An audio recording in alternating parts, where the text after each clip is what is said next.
नमस्कार, मैं ललित कुमार ठाकुर उपस्थित हूँ आपके सामने कृषि जलवायु प्रदेश के भाग 2 के साथ। इससे पहले यदि आपने पार्ट 1 नहीं देखा है तो आप जाकर सबसे पहले पार्ट 1 देखें, नहीं तो आपको वीडियो समझ में नहीं आने वाला है।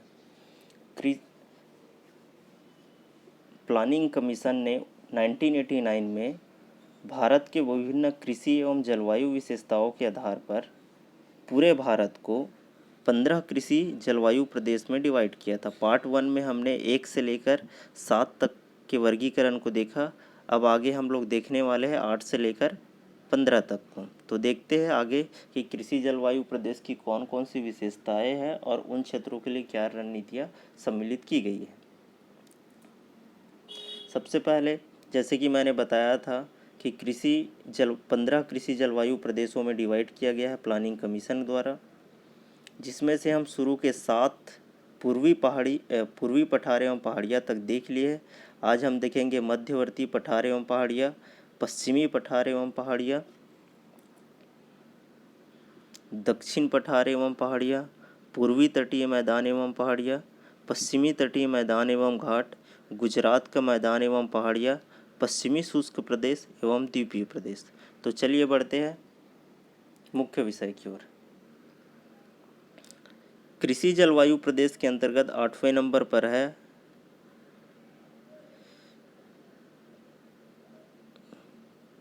आठवें नंबर पर है मध्यवर्ती पठार एवं पहाड़ियाँ। इस प्रदेश का विस्तार बुंदेलखंड, बघेलखंड, भांडेर पठार, लावा पठार, विंध्याचल पहाड़ियों के अंतर्गत ये प्रदेश आते हैं। पश्चिम में अर्धशुष्क तथा पूर्व में उपाद्र जलवायु पाई जाती है। मिट्टियाँ मिश्रित प्रकार की पाई जाती है, जिसमें लाल, पीली और काली भी शामिल है। मिलेट, चना, जौ, गेहूँ, कपास, सूर्यमुखी आदि प्रमुख फसलें हैं इस क्षेत्र के लिए। प्रदेश में जल संसाधन विरल स्वभाव में पाए जाते हैं। इस प्रदेश के लिए रणनीतियों में मुख्य चीज़ें शामिल की गई है, जो ये है जल की बचत के उपायों द्वारा जल का संरक्षण करना है, शुष्क कृषि को लोकप्रिय बनाना है, डेयरी विकास करना है, शस्य विविधीकरण आवश्यक है, भूमिगत जल विकास की आवश्यकता है, कम मूल्य की फसलों के स्थान पर उच्च मूल्य वाले फसलों की आवश्यकता है, बिहड़ों का सुधार की आवश्यकता है, देसी नस्ल के मवेशियों में सुधार करने की आवश्यकता है। कृषि जलवायु प्रदेश के अंतर्गत 9वां है हमारा पश्चिमी पठार एवं पहाड़ियाँ। पश्चिमी पठार एवं पहाड़ियाँ इस प्रदेश में मालवा के पठार के दक्षिण भाग तथा दक्कन का पठार महाराष्ट्र के रेगुर मिट्टी का प्रदेश शामिल है। याद रखेंगे, मालवा के पठार का दक्षिण भाग एवं दक्कन के पठार जो महाराष्ट्र में रेगुर मृदा वाला इलाका है, वे क्षेत्र सम्मिलित हैं। देश में इस क्षेत्र में जल संसाधनों की कमी है। मुश्किल से 12.4% क्षेत्र ही सिंचित है। यहाँ ज्वार, कपास, गेहूँ, बाजरा, चावल, चना, दालें, आलू, मूंगफली तथा तिलहन आदि फसलों का मुख्य रूप से उत्पादन किया जाता है। संतरे, अंगूर तथा केले व्यापक रूप में पाए जाते हैं। प्रदेश के कृषि रणनीतियों के अंतर्गत निम्न क्षेत्र को सम्मिलित किया गया है। पहला, जल बचत के उपायों द्वारा जल की क्षमता में वृद्धि करना। ज्वार, बाजरा तथा गेहूं जैसे निम्न मूल्य वाली फसलों के स्थान पर उच्च मूल्य वाली फसलें जैसे सूर्यमुखी, सफोला, सरसों को उगाना चाहिए। विपणन भंडारण तथा प्रसंस्करण जैसी अवसंरचनात्मक सुविधाओं का विकास की आवश्यकता।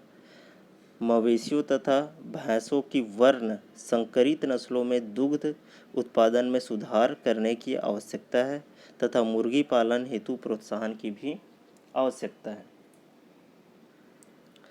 अगला है दक्षिण पठार एवं पहाड़ियाँ। इसके अंतर्गत दक्षिणी महाराष्ट्र, कर्नाटक, पश्चिमी आंध्र प्रदेश एवं उत्तरी तमिलनाडु के भाग सम्मिलित है। याद रहेंगे, दक्षिणी महाराष्ट्र, कर्नाटक, पश्चिमी आंध्र प्रदेश एवं उत्तरी तमिलनाडु के अंश सम्मिलित हैं। यहाँ अर्ध शुष्क जलवायु पाई जाती है। कम मूल्य वाले धान्य तथा मिलेट यहाँ के मुख्य फसल है। कहवा, चाय, इलायची तथा मसाले कर्नाटक के पठारों के पहाड़ी ढालों पर उगाया जाता है। इस क्षेत्र के लिए प्रमुख रणनीतियाँ इस प्रकार हैं। ज्वार, बाजरा तथा रागी के अंतर्गत 20% भाग पर मूंगफली, तिल तथा सूर्यमुखी उगाना चाहिए। सोयाबीन तथा सफोला की खेती करना चाहिए। बागवानी का विकास करना चाहिए।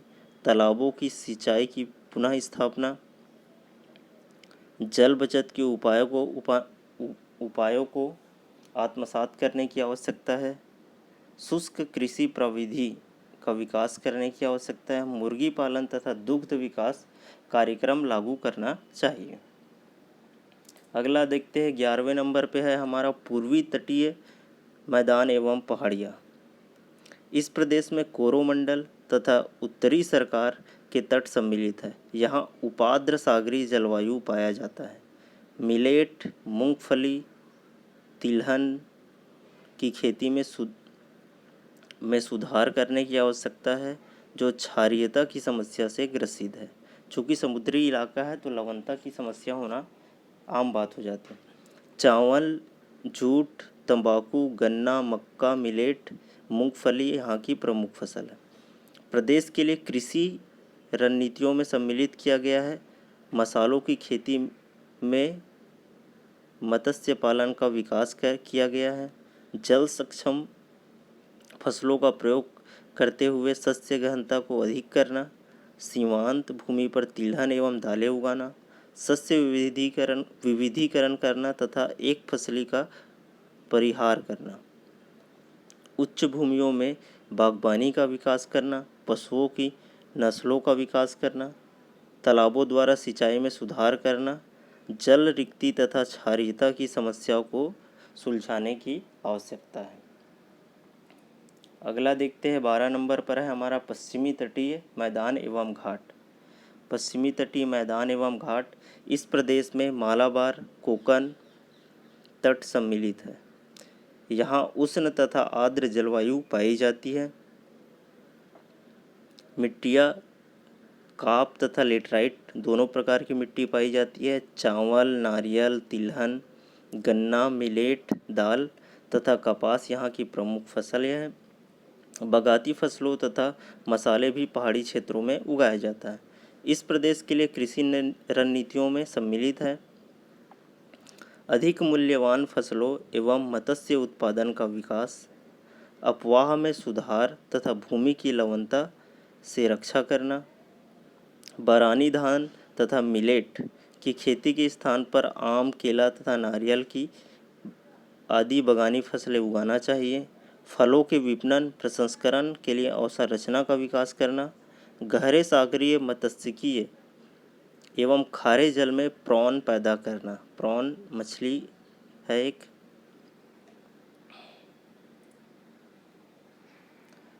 13 नंबर पर है गुजरात का मैदान एवं पहाड़ियाँ।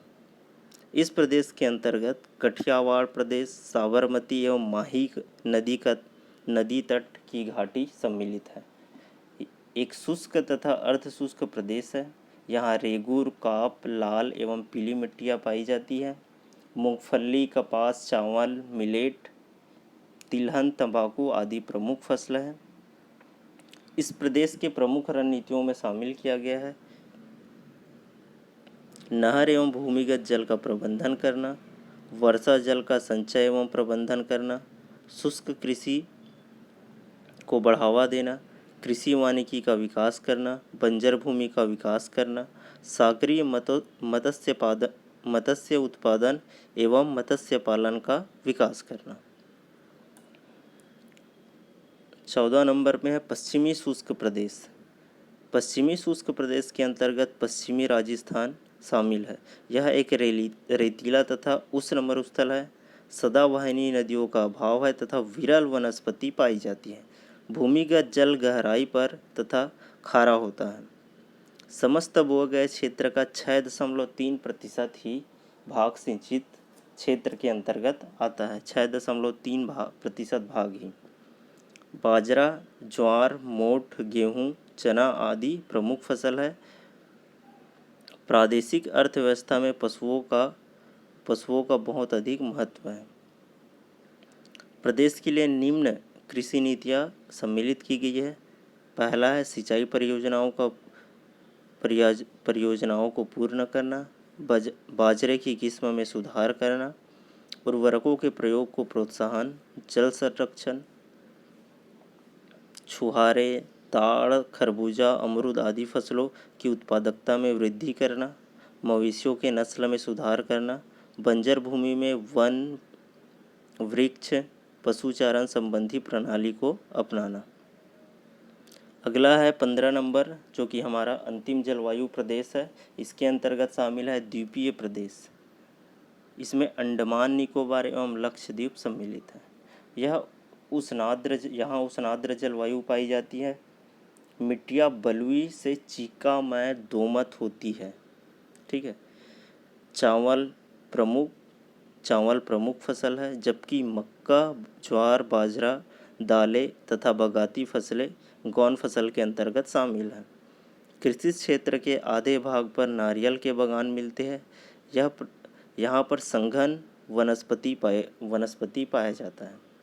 विकास के लिए प्रमुख पक्ष है फसलों में सुधार करने की आवश्यकता है, जल प्रबंधन की ओर ध्यान देने की आवश्यकता है और मत्स्य पालन की ओर विशेष ध्यान देने की आवश्यकता है।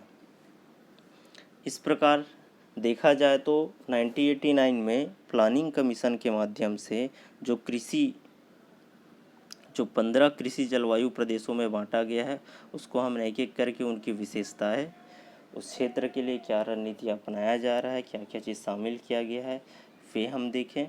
इस प्रकार से हमारा कृषि जलवायु प्रदेश, याद रखेंगे लैंड यूज़ प्लानिंग, यानी कि एग्रीकल्चर भूमि के उपयोग के लिए कौन कौन सी पॉलिसी अपनाई जा रही है, उसके अंतर्गत यह टॉपिक कृषि जलवायु प्रदेश आता है। आगे कृषि पारिस्थितिकी प्रदेशों में भी बांटा गया था, और फिर हम देखेंगे कि एग्रीकल्चर पॉलिसी के लिए क्या क्या सुझाव विभिन्न संस्थाओं द्वारा दिया जा रहा है।